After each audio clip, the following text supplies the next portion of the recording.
Assalamu alaikum 10th class. How are you all? I hope you all will be fine. Today the date is 3rd September and the day is Thursday. Today we will discuss topic electric field intensity. Student, इससे पहले हम electric field पढ़ चुके हैं. उसमें हमने क्या पढ़ा था? फील्ड हमने कहा था कि कोई हमारा रीजन है जिस रीजन के अंदर रहते हुए एक चार्ज जो है दूसरे चार्ज को अट्रैक्ट कर सकता है, और अगर वो चार्ज उस रीजन से बाहर चला जाता है तो इट मीन्स डैट कि वो उसको अट्रैक्ट नहीं करेगा, फोर्स क्या हो जाएगी, कम हो जाएगी उसको अट्रैक्ट करने की. तो वो हमारा किस में था? इलेक्ट्रिक फील्ड में था. आज हम पढ़ेंगे इलेक्ट्रिक फील्ड इंटेंसिटी कि हमारे पास ये जो इलेक्ट्रिक फील्ड है रीजन के अंदर रहते हुए एक चार्ज दूसरे चार्ज को कितनी शिद्दत के साथ, कितनी फोर्स के साथ उसको अपनी तरफ अट्रैक्ट कर सकता है. तो ये हमारे पास क्या होगी? Electric field intensity. तो डेफिनेशन क्या है? The strength of an electric field at any point in space, कि किस स्पेस में एक पॉइंट जो है वो दूसरे पॉइंट को कितनी स्ट्रेंथ के साथ मीन्स जो अपनी तरफ क्या कर सकता है? अट्रैक्ट कर सकता है. तो वो हमारे पास होगी इलेक्ट्रिक फील्ड इंटेंसिटी. यहाँ मैंने एक डायग्राम जो है वो शो की है, देखिए उसको. डायग्राम में क्या है कि ये आपके पास एक चार्ज Q है. ये मैंने यहाँ पे 2 पॉइंट चार्जेस मैंने यहाँ पे लिखे हुए हैं, लेकिन मैंने ये इसलिए लिखे हैं, पहले मैं एक को डिस्कस करूँगी, उस दौरान दूसरा आप नहीं मीन्स यहाँ पे मेंशन होगा, फिर मैं दूसरा डिस्कस करूँगी तो फर्स्ट जो है आप मेंशन नहीं करेंगे.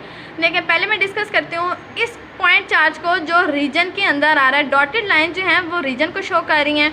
तो देखें ये जो Q चार्ज है ये Q नॉट को क्या करेगा? अट्रैक्ट करेगा ज़्यादा फोर्स के साथ. क्यों अट्रैक्ट करेगा? बिकॉज ये जो चार्ज है उसके रीजन के अंदर आ रहा है. अब जो फोर्स है वो ज़्यादा हो जाएगी, उसकी इंटेंसिटी बढ़ जाएगी इस पॉइंट चार्ज को अपनी तरफ अट्रैक्ट करने में. ठीक है, फोर्स की डायरेक्शन क्या होगी? मींस उसको वो अपनी तरफ क्या कर रहा है? पुल कर रहा है. तो स्टूडेंट यही जो चीज़ है वही क्या होगी? इलेक्ट्रिक फील्ड इंटेंसिटी भी होगी. तो इसकी डायरेक्शन भी जो होगी वो भी फोर्स के क्या होगी? सिमिलर होगी.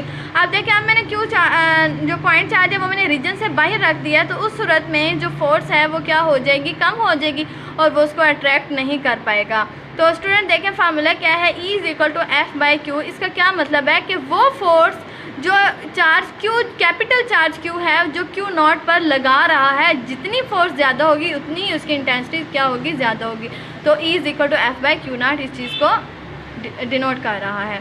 नेक्स्ट है electric field intensity at any point is defined. And आप एक पॉइंट पर रहते हुए इलेक्ट्रिक फील्ड इंटेंसिटी को इस तरह से भी डिफाइन कर सकते हैं. The force acting on a unit positive charge placed at that point, कि एक जो यूनिट पॉजिटिव चार्ज है वो किसी अगर कहीं पर लाई कर रहा है तो एक फोर्स जो है वो उसको किस तरह से अट्रैक्ट कर रही है. अच्छा देखें, यूनिट हमारे पास E = F/Q0. अब हमने यूनिट स्टूडेंट देखें फार्मूला क्या है? E = F/Q0.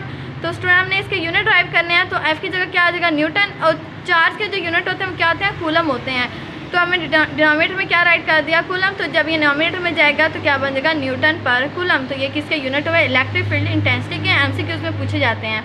इसका फार्मूला भी जो MCQs में आ जाता है और इसका यूनिट भी MCQs में पूछे जाते हैं. अच्छा स्टूडेंट, अब हमने डिस्कस करना है कि इसकी क्वांटिटी किस टाइप का है. ये मींस इलेक्ट्रिक फील्ड इंटेंसिटी जो है वेक्टर क्वांटिटी है, स्केलर क्वांटिटी है, किस टाइप की क्वांटिटी है? तो क्या है? Electric field intensity is a vector quantity. आप इसकी जो डायरेक्शन है वो शो की जा सकती है, जैसे हम फोर्स की डायरेक्शन को शो करते हैं.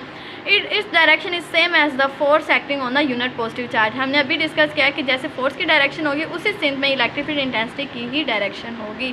ठीक है, तो ये था हमारा आज का टॉपिक इलेक्ट्रिक फील्ड इंटेंसिटी.